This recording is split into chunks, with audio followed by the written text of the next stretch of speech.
নমস্কার বন্ধুরা, প্রিয়াঙ্কা কিচেনে তোমাদের সবাইকে স্বাগত জানাই। আজ আমি তোমাদের সাথে শেয়ার করব দুর্দান্ত স্বাদের আলু দিয়ে পুঁটি মাছের ঝোল। এই রান্নাটা গরম ভাতের সাথে দুর্দান্ত লাগে। আমি এখানে একটু বড় সাইজের পুঁটি মাছ নিয়েছি, তোমরা চাইলে এটা ছোট মাছেও রান্না করতে পারো, খুব সুন্দর লাগে। সবার প্রথমে মাছগুলোকে খুব ভালো করে আমি ধুয়ে নিয়েছি। এবার একটু মাছের গায়ে হলুদ করব। তার জন্য আমি এখানে একটু নুন আর একটু হলুদ দিয়ে মাছগুলোকে খুব ভালো করে মাখিয়ে নেব। মাছে নুন হলুদ মাখানো কমপ্লিট। এবার চলো ঝটপট রান্নাটা শুরু করি।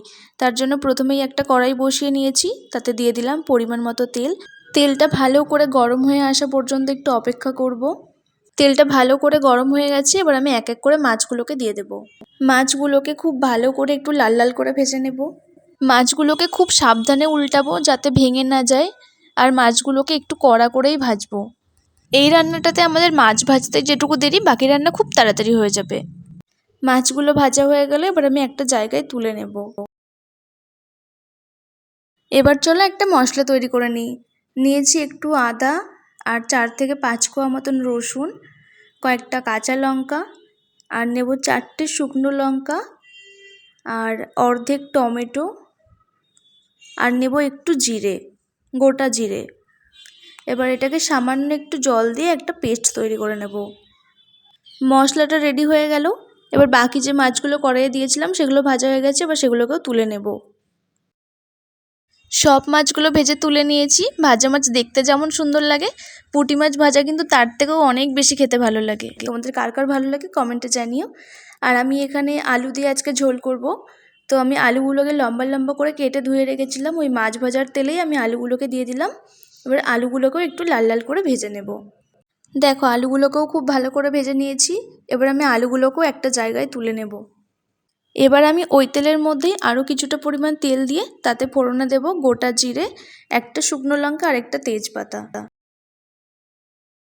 এগুলোকে একটু নেড়ে চেড়ে নিয়ে এর মধ্যে আমি দিয়ে দেবো কেটে রাখা পেঁয়াজগুলোকে। পেঁয়াজগুলোকে ভেজে নেব। পেঁয়াজগুলো একটু ভাজা হয়ে আসলে আমি অর্ধেক টমেটো টুকরো করে রেখেছি, সেই টমেটোগুলোকে দিয়ে দেব।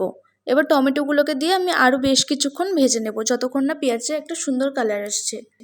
ভাজা হয়ে গেছে। এবার আমি যে মশলাটা করে রেখেছিলাম সেই মশলাটা দিয়ে দিলাম, আর সামান্য একটুখানি জল দিলাম যাতে নিচে লেগে না যায়, আর দিলাম নুন আর হলুদ। এবার এটাকে দিয়ে খুব ভালো করে একটু কষিয়ে নেব। যতক্ষণ না মশলা থেকে তেল ছেড়ে দিচ্ছে ততক্ষণ আমাদের কষাতে হবে। জলটা শুকিয়ে গেছে আর মশলা থেকে তেলও ছেড়ে দিয়েছে। এবার আমি ভেজে রাখা আলুগুলোকে দিয়ে দেব। আলুগুলো দেওয়ার পর আরও বেশ কিছুক্ষণ কষাবো। অনেকক্ষণ ধরে খুব ভালো করে কষিয়ে নিয়েছি। এবার আমি দিয়ে দেবো পরিমাণ মতো জল। তোমরা যেরকম ঝোল রাখবে সেরকম দেবে, আমি বেশি ঝোল রাখবো না, একটু অল্প ঝোল রাখলে খেতে বেশি ভালো লাগে। তো আমি এখানে পরিমাণ মতো জল দিয়ে দিয়েছি। জলটা ফুটে আসলে কিছুক্ষণের জন্য গ্যাসটাকে লো ফ্লেমে করে দিয়ে ঢাকা দিয়ে দেব, যাতে আলুটা খুব সুন্দর সিদ্ধ হয়ে যায়। প্রায় 10 মিনিট হয়ে গেছে। এবার আমি ঢাকা খুলে দেখব যে আলুটা সিদ্ধ হয়েছে কিনা। আলু খুব সুন্দরভাবে সিদ্ধ হয়ে গেছে। এবার আমি ভেজে রাখা মাছগুলোকে এক এক করে দিয়ে দেব। ভেজে রাখা মাছগুলোকে দিয়ে দেওয়ার পর আরও বেশ কিছুক্ষণ আমি এটাকে ঢেকে রাখবো, 5 থেকে 7 মিনিট মতন, যাতে মাছটা ঝোলের সাথে খুব ভালো করে মিশে যায়। ব্যাস কিছুক্ষণের জন্য ঢাকা দিয়ে দিলাম। এবার আমি 5 থেকে 7 মিনিট পর ঢাকা খুলে নুন ঝাল হয়েছে কিনা দেখে নামিয়ে নিলে রেডি আমাদের এই দুর্দান্ত স্বাদের আলু দিয়ে পুঁটি মাছের অল্প অল্প ঝোলের রেসিপি। এই রান্নাটা তোমাদের কেমন লাগলো অবশ্যই কমেন্টে জানিও।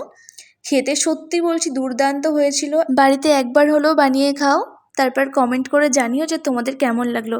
দেখা হচ্ছে নেক্সট ভিডিওতে। বাই।